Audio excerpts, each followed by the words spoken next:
जिस शानदार तरीके से भारतीय सेनाओं ने आतंकवाद के 9 ठिकानों को नष्ट किया, सही निशाने पर चोट मारी, और जब पाकिस्तान ने उन आतंकवादियों का पक्ष लेते हुए और हमारे यहाँ जिस प्रकार की छेड़छाड़ शुरू की, उसके बदले में उनके एयरपोर्ट, चाहे नूर खान हो, चाहे रहीम खान हो, चाहे सरगोदा हो, चाहे भेलारी हो, ऐसे सभी एयरपोर्टों पर जो चोट की, 12 से अधिक उनके डिफेंस के अन्य स्थानों पर जो चोट की, और उसके कारण से पूरे देश में जो उत्साह है कि भारत ने एक ऐसी लड़ाई लड़ी जो आसमान में लड़ी गई, जो नई टेक्नोलॉजी से लड़ी गई, जिसमें दोनों चीजों को साबित किया।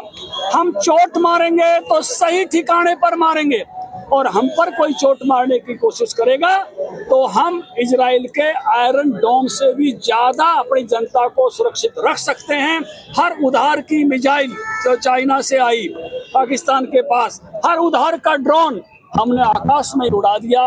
भारतीय फौज की इस सक्षमता के लिए स्वयं प्रधानमंत्री जी ने आदमपुर एयरबेस पर जाकर और वहां खड़े होकर कहा, धन्य हूं मैं जो इन वीरों की भूमि पर आया हूं, जिन्होंने इतना शानदार प्रदर्शन भारत की शक्ति का किया है। हम भी उसी प्रकार से, उसी भाव के साथ जुड़ते हुए सेना के ने जो सिंदूर समर लड़के हमारी माताओं बहनों का जो स्वाभिमान बचाने का काम किया है, उसी के समर्थन में आज तिरंगा लेकर रोहतक की सड़कों पर निकलेंगे। ये पूरा जन जवार उसके लिए उठकर आया है, और सभी प्रमुख लोग रोहतक नगरी के उसके लिए उठकर आए हैं, और सभी प्रमुख नेतागण भी उसके लिए उठकर आए। अगर अमेरिका बीच में नहीं आता तो भारतीय सेना इस्लामाबाद तक पहुंच।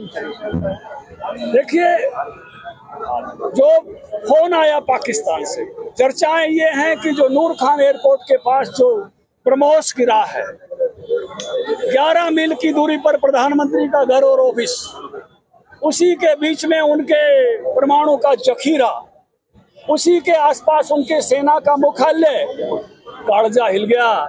और जब काड़जा हिल गया तो वहां के डीजीएमओ ने फोन किया हमारे डीजीएमओ को, रोक दो, रोक दो, रोक दो।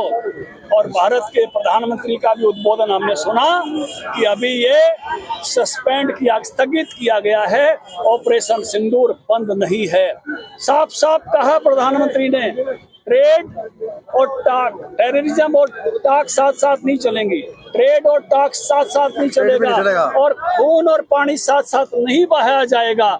ये भारत के अपनी समझदारी के सब निर्णय हैं, और भारत अपना एक, मैं कहूँगा कि संपूर्ण प्रभुता का देश है। भारत अपने फैसलों पर चलता है। क्या ये सच है कि परमाणु ठिकानों पर हमला हुआ और वहाँ पे लीकेज हो गई? ऐसी चर्चाएं मीडिया में, सोशल मीडिया में, सब स्थानों पर हैं। इस प्रकार के खतरे वहाँ उत्पन्न हुए हैं, और उसी से जो जानकारियां हैं, कुछ जहाज वगैरह भी वहाँ लीकेज रोकने के दिखाए गए हैं। तो इस प्रकार की स्थितियां वहाँ उत्पन्न हुई हैं, इसकी चर्चाएं हैं मीडिया में।